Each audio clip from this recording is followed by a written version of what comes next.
Ross Hodge did not mince word when asked by Hobby Kirkable what the expectations of West Virginia should be. Nomination. Fair. I like fair is a good word. Yeah. What's fair?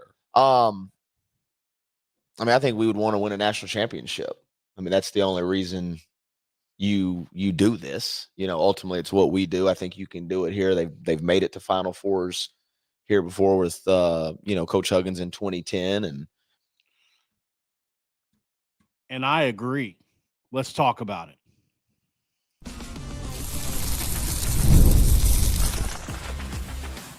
You are Locked On West Virginia, your daily podcast on the West Virginia Mountaineers, part of the Locked On Podcast Network, your team every day. And what is up, guys? Welcome back in. My name is Mountaineer Paul. I am your host. Welcome into Locked On West Virginia, baby, where we're talking some West Virginia basketball today while we're waiting on Big 12 Media Days to officially kick off for West Virginia. Appreciate you guys for being here. Going to be honest with you. I am a little scatterbrained today. I'm preparing for this trip to Utah. I'm going to be doing a lot with that, but I'll get into that here in just a few. This episode of Locked On West Virginia is going to be brought to you by none other than our friends at Game Time. And look, when it comes to Game Time, they're doing it pretty big, man. And we talk about it, but create an account, use the code Locked On College for $20 off your first purchase. Do it now. Do it yesterday. You won't regret that you used Game Time. Absolutely, positively, you won't. All right, so Ross Hodge, Boss Hodge, if you want to call him that, talking about a national championship at West Virginia. I think it's an interesting conversation for multiple reasons, because I think it's hard to gauge what the potential is for this program anymore because of the last 4 years. That's my first inclination. Like, I don't really know what to say because we haven't had a guy stay here more than a year in like the last few years. So, I think the way that if you look at the trajectory that Darren DeVries would have been on had he just stuck it out at West Virginia, I get it. The Indiana job is a better paying job. There's more NIL money for sure. Doesn't mean it's a better program. Doesn't mean it has a better administration, though, right? And like Ross Hodge says in this interview, administrations wins championships. I believe that. 1,000% I believe that. There's a reason teams like the Detroit Lions didn't win for so long. There's a reason places like, you look at what Jerry Jones has turned into with the Cowboys since he was in his prime in the 90s as a GM, right? There's a reason those, certain programs don't win ever, right? You look at who owns them, who runs them, who's there. And I think, Rem Baker strikes me as one of those guys that you can win with. And you're definitely not going to, have to win in spite of or lose in spite of. So is he a program changer like maybe, oh so few many have been? I don't know that either. I don't know if you could say he's, like on a GOAT list of athletic director. Or if you look at President Benson, who's coming in, who, by the way, an announcement, I'll be having President Benson on the show. We spoke over the weekend. He will be coming on Locked On West Virginia. So I'll be talking to President Benson, I think probably one of his first public interviews. So we'll be doing that pretty shortly. Waiting on him to tell me. He's at Lake Tahoe. So I get it, Prez. You got it, man. So he has agreed to come on at some point. So we're going to be excited to do that. But yeah, so I think the leadership is in place now. No offense to President Gordon Gee. I don't want to say anything bad about him on his way out the door. Wish him a great retirement, but I do think that some of the ways he did things kind of hurt West Virginia. So that's all I'll say there. Just didn't agree with some of the things he did. That's all. Not going to say anything bad about him. I think it's fair to say that, right? So, but I want to dive into more of what Coach Hodge said. I put Houston on the thumbnail because here we are again. And I had a GM from a college basketball program in the Power 5 call me and say, Paul, if your fans are smart at all, they'll stop comparing themselves to Houston and what they're doing, because it's just not replicable at West Virginia. It's a different kind of player. You're going to get a different type of athlete. I don't know if I agree with that 100%. I started to look at it. LJ Cryer pretty damn similar to a guy like Honor Huff, in my opinion. Maybe you could, I mean, obviously LJ Cryer is one of the greatest players in the history of the Big 12 Conference. Can't really argue it. Won a national championship at Baylor, should have won another one at Houston. I mean, he was great, no doubt, multiple stops. But from a skill set perspective, I think they're pretty similar. Did Houston have a Trace and Eagle staff? No, they didn't. But they had their own versions of two-way players. And, I like what Ross Hodge said, in today's climate, especially, it's easier to get. And here's where I think maybe what Bob Huggins did was a little antiquated for today's game. And it's you try to get defensive players like a Joe Toussaint, right? Remember Bob Huggins, he was the one that got Joe Toussaint. By the time Joe Toussaint ended his career at Texas Tech, he was an offensive guy. I mean, he played great defense too, but he averaged 15 points a game his last season at Texas Tech. Was a very good to elite scoring guard. He wasn't that when he came from Iowa, right? He was more of a defensive guy that could score it a little bit. He could drive to the rack. Well, he turned into an offensive guy over time. I think that's more the exception than the rule, obviously. So the question becomes then now, can you, even though Ross Hodge is known as a defensive guy, can he take offensive guys like Trace and Eagle Stapp and Honor Hupp, who will be perceived as soft? That's just perception, right? Trace and Eagle Stapp is a 6'6", quote unquote, white boy, as I've heard a few people say, that is paper thin and maybe doesn't look like he has a ton of toughness to him, despite his Indian heritage. Or Honor Huff, who's 5'11". But I would just counter that and say Ross Hodge has been doing this, by the way. He had a kid by the name of Wright. You might know him last year because he played for Darren DeBreeze at Drake. Right? Led the conference in scoring, or one of the leading guards in the conference in scoring last year at 5'10". He knows how to take these kind of guards and make them work in his defensive scheme. You tell me, Brennan Lorient can't play defense? Is that what you're going to tell me? Tell me Jasper Floyd can't play defense? I mean, come on. What about Harley Obioha, who is over his career averaged close to 2 blocks a game, right? Sure, at a lower level. You're going to tell me Amir Jenkins, one of the best guards in all of high school basketball, can't come in, top 70 recruit, and play some defense? You got to show me that before I believe it. What about Morris Ugusic, a 6'4", 175-pound guard from coming in from South Carolina, a Power 5 program, where he shot 40% from three, but is known as a defensive player, right? You don't think he can help there? What about Jackson Fields, who's a glue guy, 6'8", 230 pounds, averages 8 and 5, only 28 minutes a game there at Troy. He was a very good mid-major team last year. He's going to back up Lorient, right? Play significant minutes, probably at the 4, possibly the 5 even, to spell Obioha. He can play some defense. What about Chance Moore? Known as a defensive player, even though he averaged 13 points a game at St. Bonaventure. The Bonnie is one of the best mid-major programs of all college basketball over the last decade. You got Forsyth coming in at 6'5". You got DJ Tonemus, the freshman, coming in at 6'7". So there's guys on here. We've got some guys now. We do need another big, absolutely. Not saying we don't, but I'm just saying here, I'm not making the case that we can't that we can win a national championship this year. What I'm saying is the way I think we're kind of running into a little bit of a. Remember, whenever he first got hired here, I told you guys, let's wait and see what Ross Hodge does. Will he shift his philosophy a little bit? Because he's had to play defense like he did at Houston, at North Texas. A lot of it had to do with the style of athlete that he could get there, with the resources that he had. At West Virginia, that quadruples or however much more it is, right? Maybe it's 6 times more. I don't know, 7 times more. I don't know. but you're able to get a certain more better caliber of athlete. You can get an Honor Huff. You can get a Trace and Eagle Staff. You're not getting those guys in North Texas ever unless you get lucky and get a guy from Drake like they did.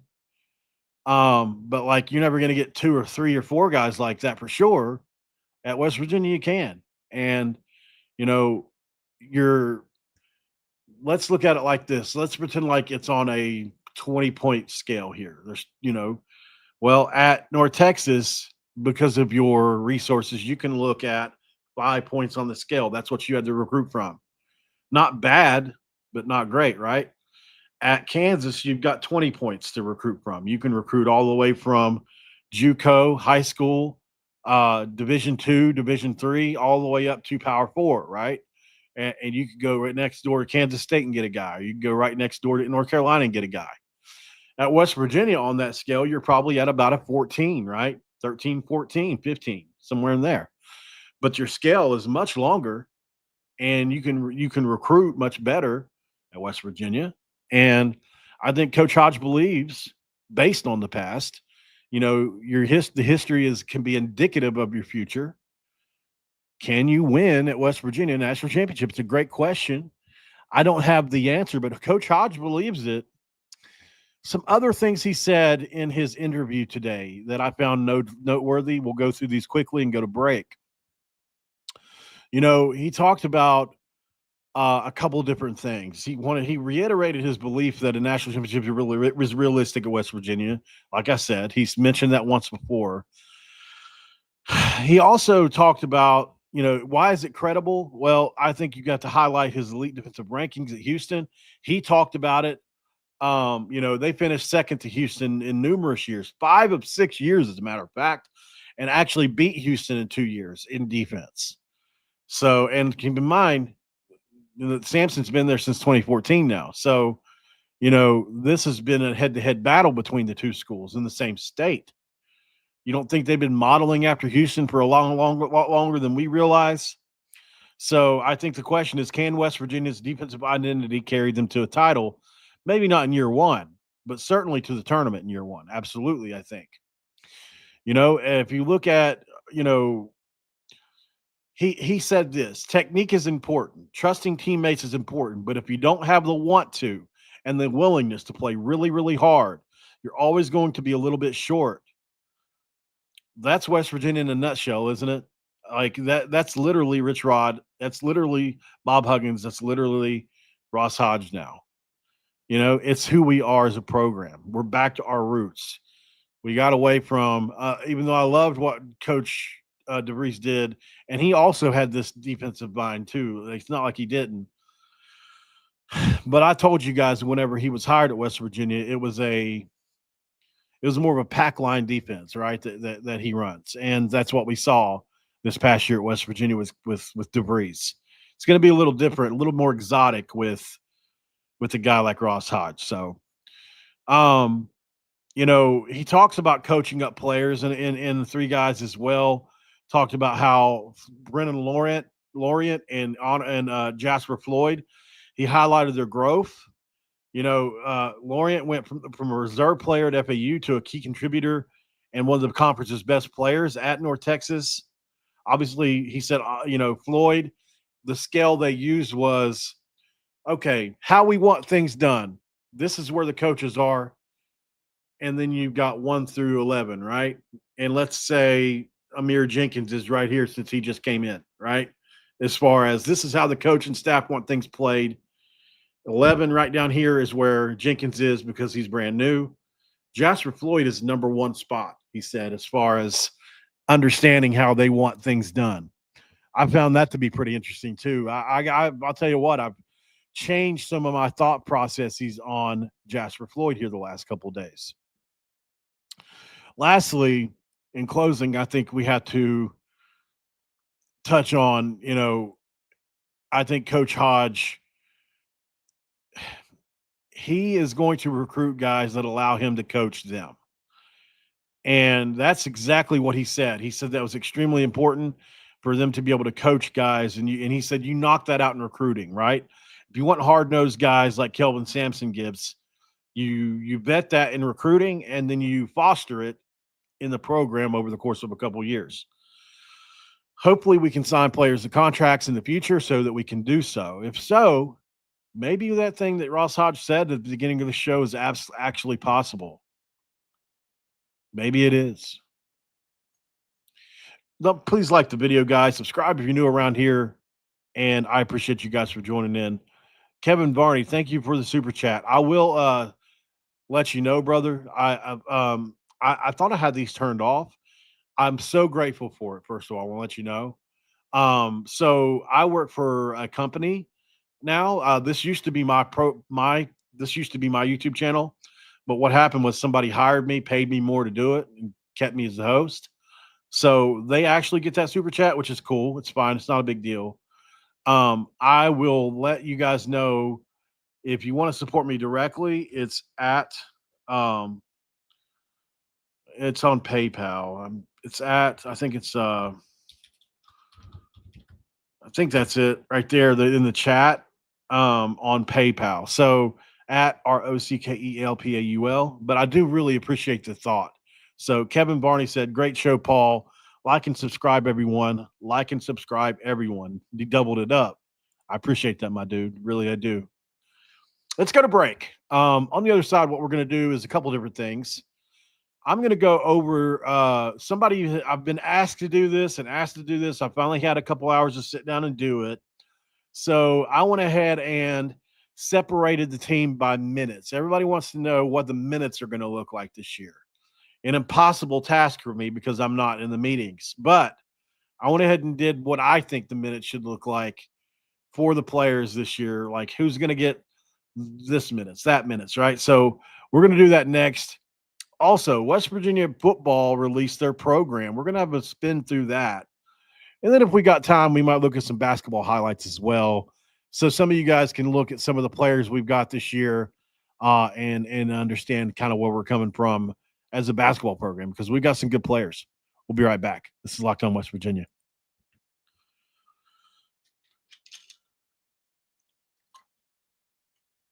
All right, segment 2. Let's crack open a do and jump straight in. No ad read today. So what we're going to do is and yes, they can rebound. I see that now. Drum roll with that every time. But can they rebound? All right. So minutes breakdown, right? As of now, I think your starting 5 are going to be Jasper Floyd, Honor Huff, Trey Eaglestaff, Brennan Laurent, and Harlan Obioha for now, right? You could swap out if you want to play small ball. You could go Obioha with, if you want to go a bit smaller and retain some shooting, you could go Chance Moore. You can move Laurent down to the 5 since he's 6'9", 215. Or if you want to go more guard heavy, you could bring in Amir Jenkins or Ugusic, one of those guys. Or if you want to go maybe a little bit more run up and down, you could put Jackson Fields in for sure alongside Laurent, and you got a 6'8" and a 6'9" guy where you're still got some size on the floor that can run around and do different things in transition. So like you've got options, but for this exercise, and I think this is probably how the season's going to begin, Jasper Floyd. I think, Jasper Floyd, I've got him at 32 minutes a game, 6'3", 190. I think he's a starting point guard from North Texas last year. He's Ross Hodge said today, he's the number one closest to understanding how they want to run things. And he's going to have a heavy workload. I think he's going to be similar to Deron Jamal last year in that he's going to have a heavy workload.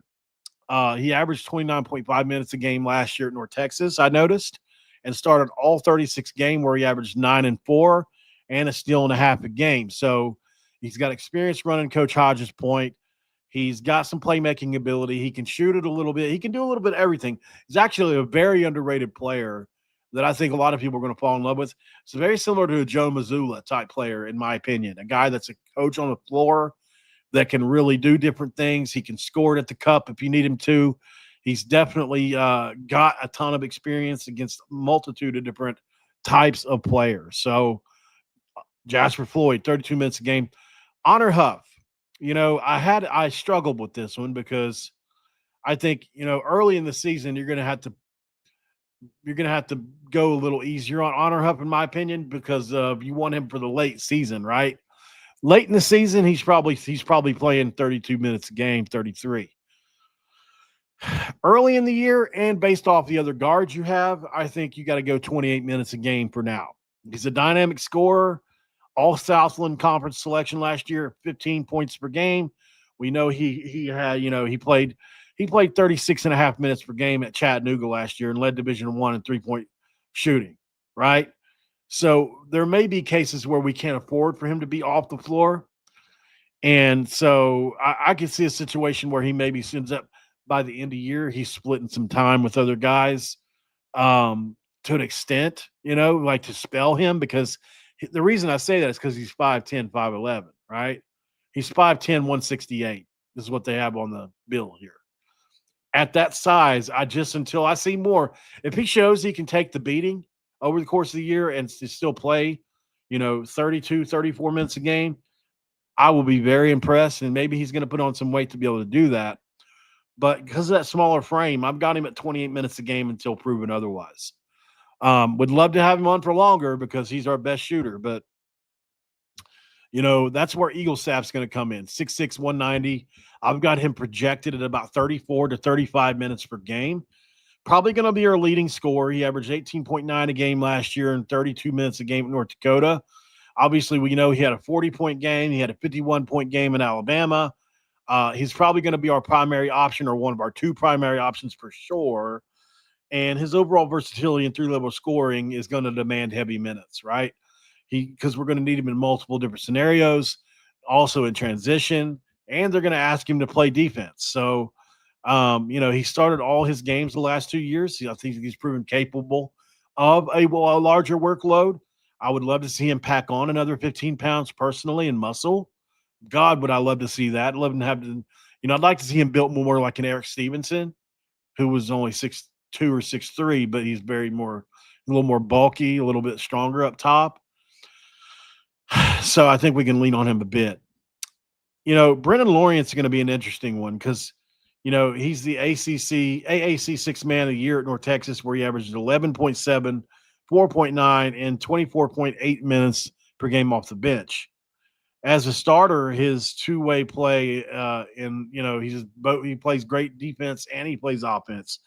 And he's got Final Four experience from FAU. He was a key cog on a Final Four squad at FAU a couple years back. It's going to make him an extremely big front court piece. I think he'll play heavy minutes at the 4, with some flexibility to slide down at the 5 in small ball lineups.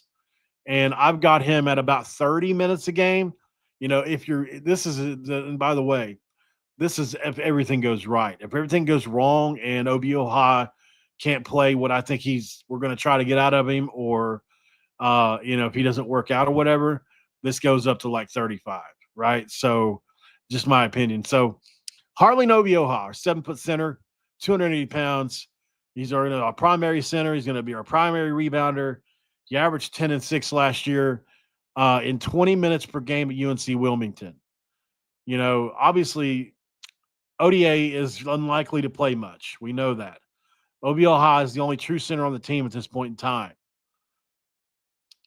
He's had minute caps in the past. He played 26 minutes a game last year at Niagara. I've got him at 26 minutes a game as well. I think he's not suited for 30-plus. He's too big.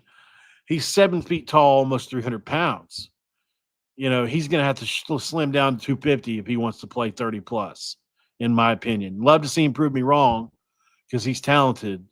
But I think I'll have to set depth at center. He's going to be more of a rotational player probably because of that, unless he can play longer. Maybe they're trying to get him there. On the bench, I think when it's all said and done, I think Amir Jenkins is so good. I think he'll get 20 minutes a game. He's that good.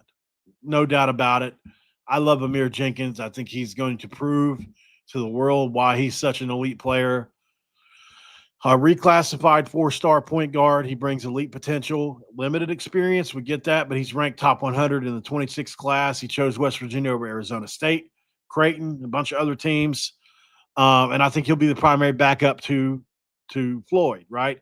He'll see significant minutes and all that over his development period, especially given our thin backcourt. And I think his, you go look at his 3-3 his 3-on-3 FIBA experience as well. I think he's ready and potentially could step into a starting role by the end of the year. That's how good he is. Like we see it all the time. Freshmen do this all the time. It's not some big stretch. Morris Ugasic, 6'4" junior, 170 pounds. He transferred in from South Carolina, where he averaged 6 points a game on 22 minutes a game. Shot at 40% from three. Very important distinction there. He's a good defender, very good defender. I think that could keep him on the floor a little more, which is why, that versatility at times could lend, especially in defensive battles. Maybe he gets on the floor over Huff a little bit as a guard, right?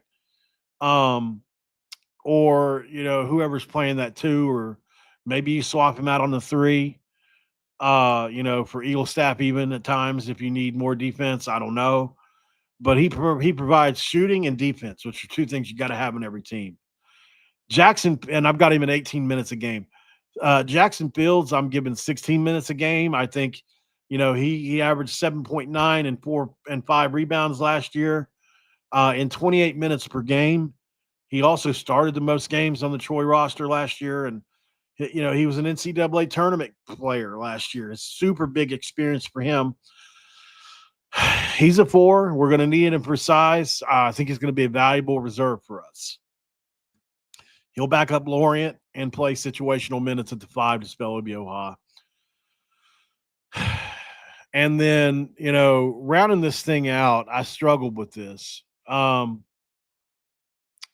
Chance Moore, I think, is somebody that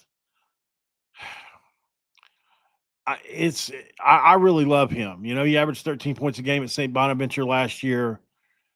I probably, now that I'm thinking about it, I'm gonna flip him and Morris Ugasic. I'm gonna give Ugasic this and Moore 18 minutes a game. I just messed up here. So I'm gonna give Chance Moore 18 minutes a game. I'm gonna give Ugasic the 14 minutes a game like I have here for Chance Moore. But yeah, obviously he started at St. Bonaventure last year where he averaged 13 points a game, played significant minutes. He's 6'6", he's 210 pounds, he's got length, he can play tough, plays defense as well. I think he'll be a really reliable wing off the bench to back up Trace and Eagle Staff. But he's, obviously our backcourt needs it, so it'll be nice to have. Okay, so here's where we get to Jaden Forsyth. I think early on he's going to have a tougher transition. As a shooter, maybe not. Maybe he comes in and he does what I think Amir Jenkins is going to do. They're both top 100 players. They're both 4-star players. I don't think people realize how good our freshman class is. Elite shooter, 40% in the IBL. He's a true freshman. Like I said, he'll have a limited role behind Eagle Staff Huff and Ugasic, but he can provide smart minutes in for shooting. I got him at around 10 minutes a game until he gets his footing. Later on down the year, this is all thrown out the window, guys. By the time the Big 12 tournament starts, who knows what these minutes could look like. I wouldn't be shocked if Forsyth was playing 25 minutes a game by then if he turns out to be a good player. And he's got the potential to do that. DJ Thomas, I've got him at 8 minutes a game. He's a 6'7", 210 kid. Obviously from Allen High School, he averaged 10 points a game and 4 rebounds a game there. He's raw, super athletic kid. He's got some versatility, very promising. I think you'll see limited minutes behind Lorient and Fields until he gets more footing underneath him. And then you've got the walk-ons, Finane or Finani, however you want to pronounce that, Abraham or ODA. I'll both give 2 minutes a game until further notice. And, Ross Hodge hinted towards maybe a couple more players we're bringing in on the show. Not sure what that's going to look like, but maybe we've got a big. We just don't know about it yet. If that happens, these guys are relegated to practice players. So that's my minutes breakdown. So obviously starters are going to play, right, total minutes per game, 200 minutes, right? So that's 40 minutes times 5 players. Your starters are at least going to get 150 minutes, you would think. And your bench probably gets 50 minutes a game. So that's kind of my thinking on this. And so, it's a tight rotation due to limited depth on the roster, especially at center. So small ball lineups with Lorient and Fields are possible. Where you got Fields at the 5, Lorient at the 4, or Lorient at the 5, Fields at the 4. And then you're probably gonna have to use that to manage OBO Ha's minutes. Also, Amir Jenkins' inclusion adds some flexibility, but it doesn't drastically reduce Honor or Jasper Floyd's load, who I think is going to have to play a lot in the beginning. So, some key considerations for this are OBO Ha's minute limitation, 20 to 26 minutes historically. ODA's inexperience, unfortunately, means that we just don't have a lot going on there. So coach may need to recruit another center. Obviously, we hope he's doing that, or rely on small ball. So we talked about Amir Jenkins. He's reclassifying as a freshman. 20 minutes per game is super optimistic, but I think it reflects his elite status as a player, in my opinion, and the team's need for guard depth because we need it. So I think he'll split time with Floyd and Huff, but it's possible that because he's a reclassified freshman, he may not be quite ready for this yet. And if that's the case, then you have to go to the next guard up, which would be either probably a Gusick or maybe you go with, the thing about Forsyth is he's not much of a penetrating guard. He's a shooting guy, right? So we'll see. Eagle Sap's load is another thing. He's going to have a high usage rate. He did it in North Dakota, where he was a 27% usage rate. That's not going to happen at West Virginia, but obviously he's going to be the offensive centerpiece, so he's going to be on the floor a lot. Jenkins, we talked about him. We talked about the center depth. Honor Huff and Agusic obviously are going to be kind of interchangeable in this. They both shoot 40% from 3. Obviously, Huff does more, but Agusic's defense could be critical in times, and so he could steal some minutes from Huff if he doesn't play great defense. And then obviously ODA's role, he's got a ton of athletic ability. He's very raw, and he didn't play any last year. I don't know what to make of him. I've looked at his highlights a few different times. Never really watched a bunch of his tape, but I've watched some enough to know that he's very, very raw. He's kind of one of those guys. He can jump. He can leap around, but that's it. So that's what I got for you. I hope you enjoyed it. I'm curious, guys. Do you want to see some highlights really quick while we got about 5 minutes here? Somebody I haven't even really watched a lot of yet, maybe you guys will be interested in seeing this as well, is the freshman DJ Thomas. If I'm being totally honest, I haven't watched as much of his highlights as I need to. Or what about, tape, really. I like to watch full games. You guys know that. But I'm just as guilty as the next person. Sometimes I'll just watch highlights on a guy and form an opinion when I tell you guys not to do that all the time, because I really do believe in watching tape. If I'm going to get on here and evaluate somebody publicly, I'll at least try to watch a half or a game of their footage just to got to get a feel. But sometimes you ain't got time for that, and you have to watch the highlights just to get, you can gain a lot of knowledge from highlights. It's just unfortunate because you can't pick up on all the bad parts. But anyway, I digress off of this. You know what? We'll do highlights another time. I think what we could do is look at this thing they put out for the football team, because if you look here, they put out a cool little look at Rich. He's smiling big, isn't he? Got the old school WV on there. I like it. This is our program for 2025, guys. So they've got hard edge. The first thing you see, earned success is the second thing you see, and you got all the greats here. You got Avon Coburn, Pat White. So there's a ton of awesome players in here. So table of contents, it looks like Mountaineer football. You got the coaching staff on page 6. Mountaineers in the spotlight, bowl success, All-Americans. Okay, so interesting. You got the Hall of Famers, All-Americans, top plays, top games, top seasons, top careers. Interesting. Class rankings, team records, individual records. So you got a little bit of everything here. Let's just kind of flip through. I'm going to steal a couple of these for thumbnails. I'm not going to lie. These here. Oh, yeah. I like those for thumbnails. Nico Marchiol. Let's see what it says about West Virginia here. West Virginia, the Mountaineers' offense is an up-tempo attack that deploys multiple personnel groupings to create a blend of all over the lot passing, a bulldozing rushing attack, and split-second adjustments to keep defensive off balance and fans on their feet. West Virginia's defense is an aggressive, multiple scheme that draws from various systems to methodically attack and neutralize what an opponent does best. I have absolutely no knowledge as to who wrote this, but doesn't it just sound like Jed Drennings? Yes, Coop.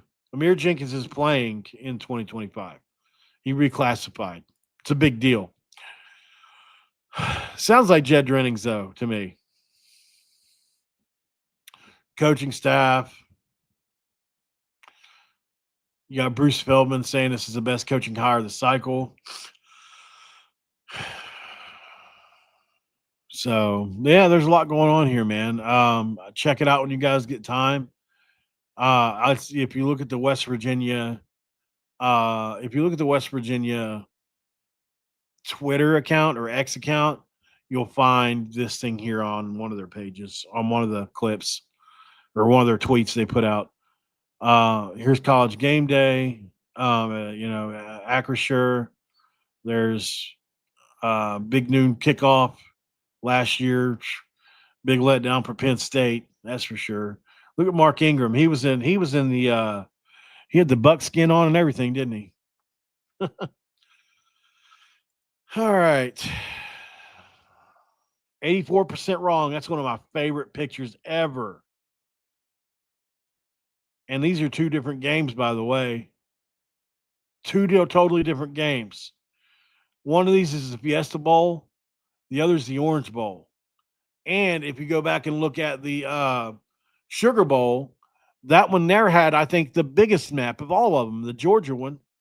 I think we were most people had Georgia winning that game against us on that day. So, yeah, man, interesting times to be a Mountaineer fan for sure. Look at Jeremy Sheffy. All right, our greats, 52 All-Americans, from Kevin White to Eric Rogers to Tavon to Terrell Talley, Stedman Bailey, Beanie Bishop Jr., Dan Moses, and Wyatt Milam. Am I wrong in saying that maybe Beanie isn't – he's kind of the odd man out on this page, isn't he? He had a great year, but, he's the only one on this list that wasn't a part of some golden era. Well, no, Wyatt too, really. These two. But Wyatt feels a little different because he's a West Virginia native. I don't know. Maybe I'm being weird. Obviously Kevin White wasn't a part of the golden era, but he was right there at the tail end of it. We were still really, really nationally recognizable from a how good you are on the field standpoint, even in 2011. So 2012, or even if you look at 2000 and even up to 2015 and 16. So it's an interesting time, man. I'm really curious to see what this football team is going to look like. I can't wait to see what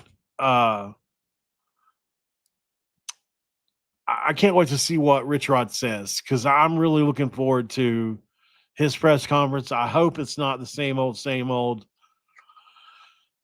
but it probably is going to be.